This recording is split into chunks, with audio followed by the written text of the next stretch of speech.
Welcome to this week's edition of the Coaches Show. Thanks once again, Coach, for having us. No problem.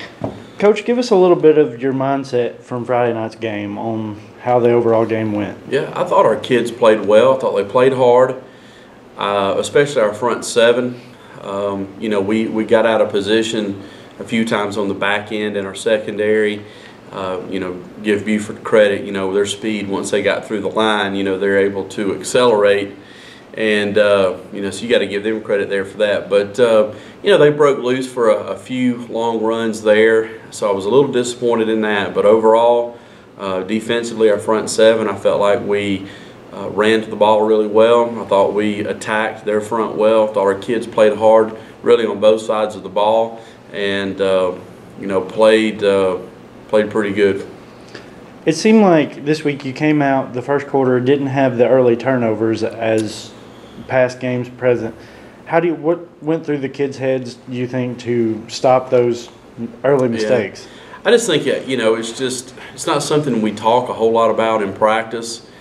We talk about it some, we work on it in group. We talk about, securing the football and, the fundamentals of protecting the football. But, we had a good week of practice. The kids, they had to hear all week who they were playing, and I think they really wanted to step up and play hard for 4 quarters, for 48 minutes, and just see what happened. And I think we lost the game, and we lost it by a wide margin, but they're a very, very good football team. It's one of the best looking football teams that I've seen in 19 years of coaching high school football. But I thought our kids played hard, and they didn't leave anything out there. They didn't have anything to hold their heads about. What do you take away from playing such a high-caliber team? How do you get that into the mindset of your players on how they can become like that? We just talk about competing, compete each play, compete each series. And, that was the mindset of going into this game was let's go out in this game, let's compete for 48 minutes and, see where we are. And our kids, I felt, were loose.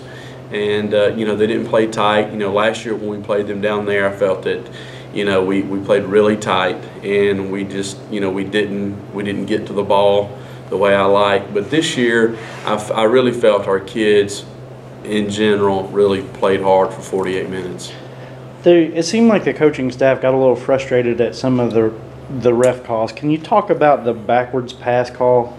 Yeah, well, we're still trying to get a little clarification on that, but the officials, it wasn't our association. Our association is usually Northwest Georgia. This was an association out of Atlanta. Their clarification really didn't fall in line with what we saw, so we're still trying to get some clarification with that.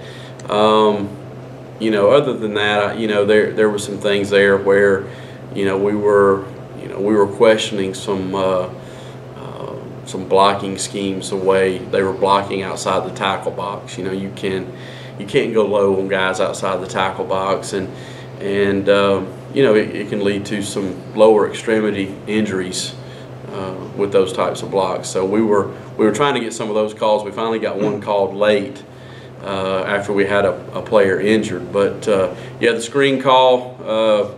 Maybe get back with me next week on that. I'm still trying to get clarification myself on that one.